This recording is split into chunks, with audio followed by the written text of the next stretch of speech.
You've been here before, haven't you? Yep. I actually was going to try to start a channel at one point. Oh. I just never...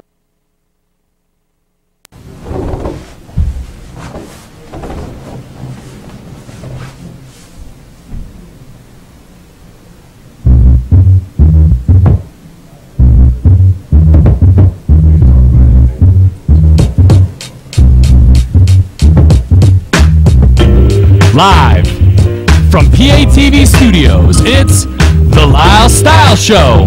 And now, the man with the most style, it's your host, Lyle Style. Hey, welcome to a beautiful edition of The Lyle Style Show.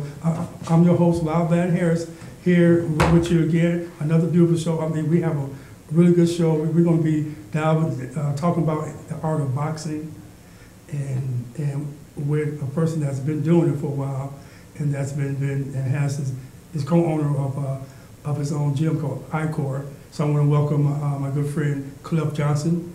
Clif, welcome to the Lyle Style Show. Thank you for having me. I've been kind of talking about you and your wife a little bit about trying to get you on the show for a while. I know you're busy, and I'm just so glad that you finally made time to come on my show and to kind of give us a little in-depth about what's going on in your life with ICOR. I appreciate you having me. Thank you. Yeah, no problem, man. But so a little bit of background. Now, I didn't know this about you. Now, you're a native of Philadelphia. You're from Philadelphia, Pennsylvania. Yes, I am from Philadelphia. I was born in West Philadelphia. I almost kind of went into the Fresh Prince song because it's kind of the same thing. West Philadelphia, born and raised, and then.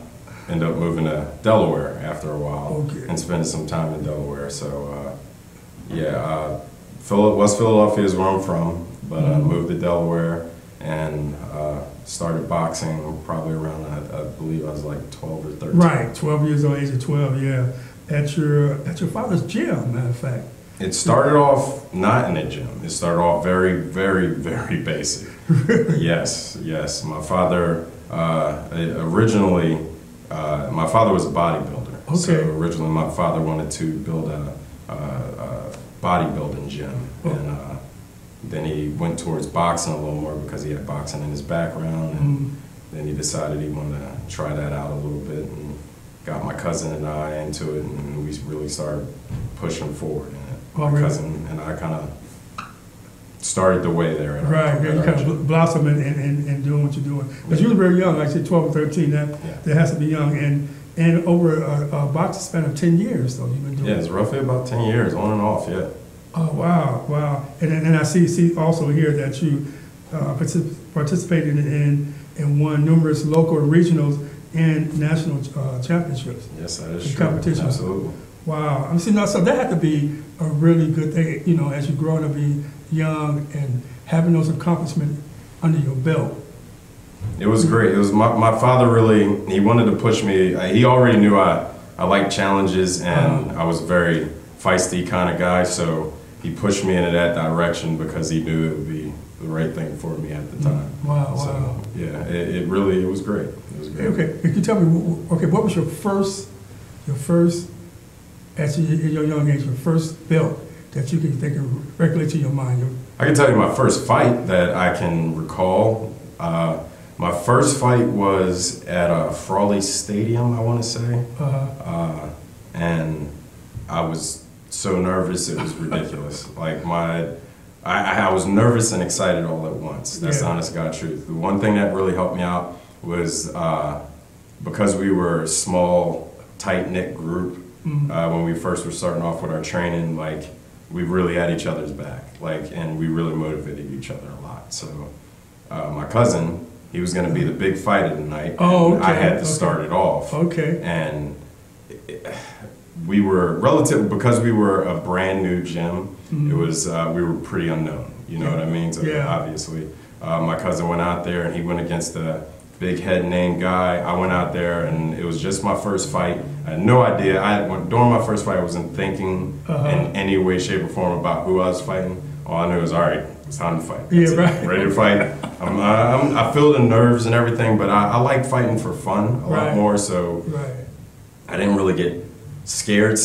It was more along the lines of like, oh my God, I can't believe how many people are going to be out there. It was in Frawley Stadium, which is I can imagine. AAA baseball. Right. So that's a big stadium. To me, it was huge. It was like being somewhere else completely, like Vegas or something like that. But during that first fight, I remember being really nervous. I ended up getting out there with them. I remember stepping up in the ring. I remember pretty much feeling like it was a sparring match. It was because my father made me feel very comfortable. Everybody I was in there with was a lot older and bigger than me, and I sparred with them a lot. I was weighing, I think at the time, maybe 147 pounds. Oh, wow, you was a little one. Yeah, soaking wet. Soaking wet at 147 pounds. And so, but I was feisty and ready to roll. So ended up fighting, ended up getting fight of the night. That was great. Fight of the night? Yeah. First fight, man? That was the first fight of the night. It was an excellent reward for two people who worked really hard. At the time, fight of the night was, they basically gave us fight of the night because we started the night off, and we started off with a bang. Okay. It wasn't something that you sit down and no. Every 2 seconds it was a height level raise, and everybody was hyped up for the next few fights. So it was great. It was a lot of fun. I didn't lose. I didn't win the match. I lost the match, but I lost it on points. That was questionable according to my father and them. But that's life. You got robbed, man. It wasn't. We don't even think of it like that because it's not in it for. Especially in the amateur, you don't think about records. All right, it's about experience. It's about learning what you have done right, what you can do better. That's pretty much where we're at in the beginning. So it was a learning curve for you doing that fight. Yeah, it was definitely a learning experience. Wow. It was fun though. I love it. It was a great. Well, see, as you being young too, and being involved in that at an early age, and then having the skill, having the talent to do that, and you thinking about it just being fun. That's what makes it so different. That's what makes it go good. That's what makes it worthwhile. Getting involved because it's fun. Absolutely, it's not a job. Yeah, it's not your job. It's just something that you enjoy doing. You enjoy putting those gloves on and doing your thing, man. It's weird. It's a weird thing that sometimes it just feels good to hit someone and then be hit back. In a way, you feel awake and alive afterwards. It's just like, oh, well, that wasn't so bad. We have a lot of fears, I feel like. We have a lot of fears, and one fear is, in a way, just somebody putting their hands on you, somebody touches you. To be able to get comfortable with not just somebody touching you, but then somebody really touching you, actually punching you, and then still moving forward, you're still alive, you're still all right. I mean, it's a different awakening. It feels good. Right, and your heart is still beating. Your heart is still beating. It's a little bit of a adrenaline. Yeah, and now you're grown now, and you still do your thing. But back in Philly, was this in Philly or was this in Delaware? By now, we moved, and we were living in Delaware at the time. Okay, Delaware. I was a little older. Okay, East Coast. So you're doing your thing, and then you were sewing it over the span of 10 years. And when I read a little bit about you, which I was like competitive, in national, multiple Golden Gloves. Now, Golden Gloves, that's the pinnacle of the amateur ranks, getting the Golden Gloves. Man, and you won multiple Golden Gloves. In what weight class? 147, and then in 156. 147, 156, or 156, 155, something like that. They've changed the numbers up a bit since then. Things were a lot different back then, too. Oh, yeah. Back then, they didn't give belts. That's the only thing I'm a bit jealous about. You didn't get no belt, man? You should have got I got titles, but I didn't exactly get belts. We got trophies, we got ribbons, we got stuff like that. We got jackets. But back then, they didn't really start giving belts away back then. Wow. Back then, it was a little different, so... When Emily had a bunch of belts and everything, I was just, you was like, I was like, she got the belts, not you. She got belts.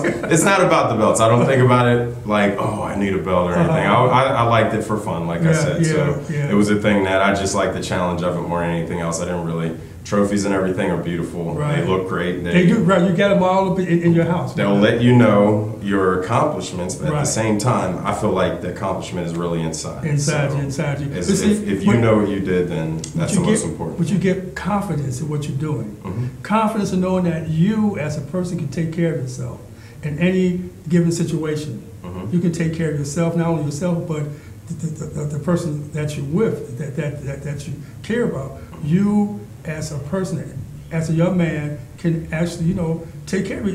It's not about you being cocky or showing off, but any situation, you can handle yourself. Learning any type of martial art for self-defense is a huge confidence boost. It really is. It's really helpful because, like I was kind of saying earlier, like some people aren't even used to being touched. Right. Like they don't know about somebody being in their bubble. If they're Right. too close, you can get anxiety from it. Yes. But learning that you're not just a deer in headlights, learning that you're not just vulnerable, learning that you can protect yourself, and then sometimes breaking yourself down during a workout and being exhausted and tired, and then afterwards saying, hey, I made it through that. Yeah. It's a big deal. It really moves you forward as a person. Wow, It really can help. Wow, that's emotional to me when you say that, man. I can feel it. That's so true, man. That is so true. It's one of the reasons why I love the Marine Corps, too. Yeah, okay, that's what I want to get into a little bit about that down the line. A little bit about, now, you also want to touch on this a tad bit about, now you transitioned from boxing to kickboxing. Now, how was that? Well, I didn't do a lot of kickboxing. I did a lot of training with, I had friends who were doing kickboxing and stuff like that, so I did training with them. And then I would work on my own, but I have... Did you learn something from that? Oh, yeah. No, kickboxing, I learned that it's a lot harder, or it can be a lot more taxing on the body, I'll say. When you're boxing, you only have to worry about that upper body a lot. Right. Well, I don't want to say that. You got to worry about the lower body, that's for sure. However, kicks, they hurt. And if you don't know how to block them, if you don't know how to move from them, if you don't know how to deal with them, it can hurt a lot. So I respect Muay Thai, I respect kickboxing, I respect MMA a lot. But each and every single sport, I feel like, has their own beauty to it. Right. Boxing is the sweet science for a reason. Yes. It is a beautiful thing, and that's why some people make it look like poetry. Yes. Just a few slight movements in the right direction, and you look like you are almost superhuman. Amen. You know what I mean? It's beautiful. Mean. Floyd is one of my favorites when it comes to Right. That's what I asked you. Who is your favorite that you've grown up with, that you really, not, I don't want to say idolize, but really look up to as like being, wow, this dude is bad. He's got it. To be honest, fighters or boxers? Was it different? Okay, Yeah. fighters. Okay, let's go with boxers. Yeah. Let's go with boxers. All right, boxers. Boxers. I would say, growing up, one of the boxers that I looked at and idolized the most, or at least I was terrified of, was Tyson. Oh, hey. I don't know how else to put that. Yeah, right. Who in the right man wouldn't be terrified of somebody like, yes. Mike Tyson was extremely influential on me thinking about boxers, between Mike Tyson and then Muhammad Ali. Okay. Those are the first two names. When I thought of boxing as a child, those are the first two names that always popped in my head. Muhammad Ali and then Mike Tyson. Now, also, at the time when I was younger, I was a big fan of Oscar De La Hoya. Yes. Roy Jones, and a little bit older is when I really started getting into Sugar Ray Robinson. Yeah, now, I didn't really know about him when I was younger like that. Oh my goodness! But the older I got a little bit older, I started getting into Sugar Ray Robinson, and wow, he was a monster. He was now, I think, my opinion, that back then Sugar Ray Robinson was the deal, that he could took any guy in his prime, the ones that even now, he could take any of them. The dude, he's the raw deal. The dude hit hard, faster than lightning, and hit you with both hands and knock you out. Sugar Ray Robinson was no joke. He was no joke. He fought. He even would do unorthodox kind of style and like kind of get himself lifted up off his feet, and he would do things that technically shouldn't be able to be done. And he would do it, and he would do it so well that people would be walking away. Well, not walking away, people would be asleep. Yeah. You know? That's so true. That's one thing about him that was pretty, it really attracted me towards his style of fighting and everything like that. I really like him as a fighter. Oh, me too. Me and you agree on that. And he went through a lot too. Oh yes, his personal what he was going through back in those days as being African American and black. Absolutely. And what he had to go through as being black, and my goodness, persevering with that. And I think, he was married. I forgot what his wife. I know she was white or black with her. And he had to go through that perseverance. And the dude's a bad dude. And he still went through that persecution as being a black man. Yeah. And I would think people would be scared of him and would say, "Hey, okay, man, you can go ahead, but whatever." But he still went through that persecution, as being a black man back in that era. Life was very, very, very difficult. Yes, it was. And he persevered. And I agree with the type of person he was. I like him. I would think him. I would think with Mike Tyson's. He's just a monster. Hit hard. Like I said, I was terrified. I know, terrified. Hit hard and quick as lightning. And wow, what can you say about him? I mean, no words. Yes. Hungry. Yeah. He had the eye of the tiger. Yeah. So the first youngest heavyweight champion in the world at 23. But okay. So get into that. Now let's get a little bit about you. Now when did you join the Marine Corps? I believe I was about 2005 is when I joined the Marine Corps. Mm-hmm. Yeah, I joined the Marine Corps honestly because I love my country and I wanted to test myself. Okay. You like doing that. Yeah. I kind of have a tendency of testing the waters a lot with life, and the Marine Corps. When it came down to checking out the branches of service and everything like that, the Marine Corps was kind of always my first choice. Mm-hmm. Now I have family members who are in the Army and Air Force and so on and so forth. Mm-hmm. But the Marine Corps, it just, the honest God truth, when it came down to the Marine Corps, because I knew the Marine Corps was hardcore, I wanted to join them. But one of the influences of that as a younger kid was Aliens. Have you ever seen it? Yeah, right. Yeah, I've seen it. Yeah, I've seen it. I was very. I love the hardcoreness of the Marine Corps, even in that movie. I thought it was great. When I was a little kid, it was the space. I think it was the Colonial Marines. Right. You don't get more badass than that. Oh, so, you don't. Yeah, I was just thinking, oh man, if you're gonna go hardcore, go hardcore. You're gonna do something, go all the way. The Marine Corps. I love the Marine Corps. Did you box in the Marine Corps? I didn't box in the Marine Corps. I wanted to box in the Marine Corps. I was told I was gonna box in the Marine Corps. Possibly things didn't exactly work out that way. Yeah, I wish I did. I really did. Dang! Now that was I was going to ask you about your career boxing. Because that fell right down there, and they ain't known to be boxing in the Marine Corps. Oh, Marines are tough. Marines fight. We did McMaps. That's Marine Corps. That's Marine Corps martial arts. Okay. So we did that. Now I loved that to death. Really? And I also loved just Marines are very physical. Okay. Obviously. Right. And obviously, yeah. I took every challenge that was given to me as though it was like, let's get it in. That's all there is to it. Let's go. So when it came down to boot camp and dealing with my drill instructors and everything like that, I got a lot of praise because I would push myself 3 times harder. Dang. Period.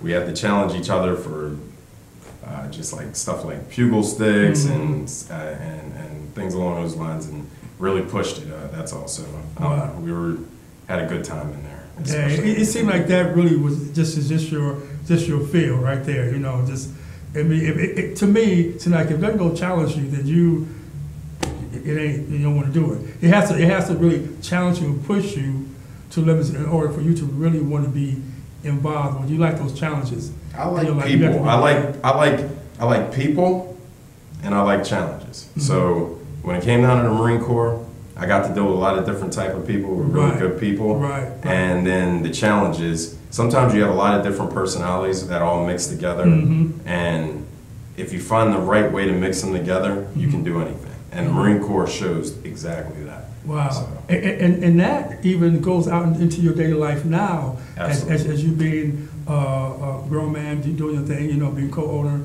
of a boxing gym, you know, you and your wife, and you show that in your routine workout when you put that in the kids that you teach. Absolutely. And so just want to get into a little bit of that too, a little bit about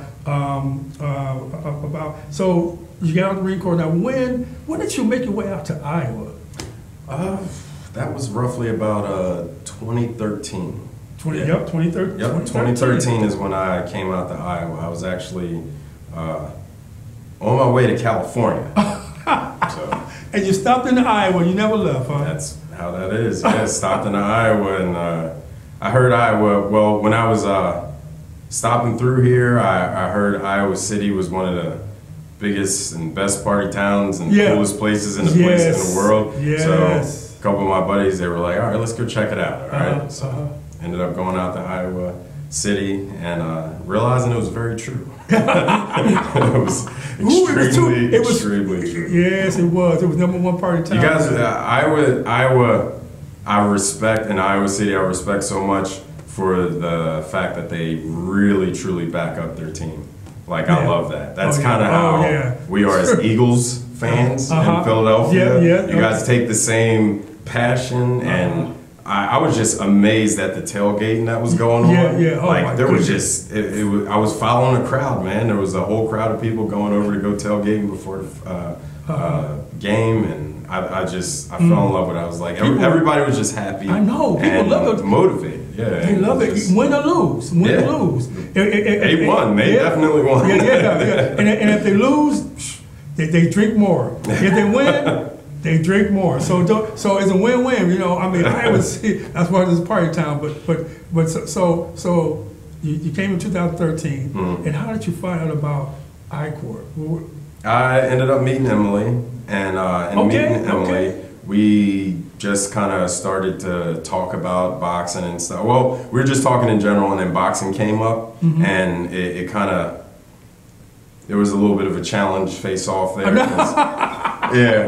She said she had boxed before, and I was like, oh boy, here we go. You're trying to pull something on me, because you don't not any disrespect towards women in boxing or anything like that. It's just you don't hear that a lot. Right, you literally don't hear that a lot, but you do hear a lot of somebody trying to spit game, right? And trying to just say, "Oh yeah, I've done that too." Yeah. So we kind of eye to eye went back and forth with that for a second, and then realized it was actually true, and then it was like, "Oh, that's pretty awesome and rare. That's pretty cool." So wow, it was a weird coincidence. I was like, I boxed at a certain time. I think I was more shocked that she boxed, because, like I said, you don't see a lot of you don't see women, right. Not ones that you know. And you know what? And #1, I mean, and looking back at her, I mean, she's a native of Iowa City. Yes. 15 national and international championships. Absolutely. Emily was no joke. She was a real deal. She was a fighter. The real deal. A hardcore fighter. Yeah. And you know what? And your wife, she's the sweetest person. Yes. And you are a real nice guy. Appreciate because you're so laid back.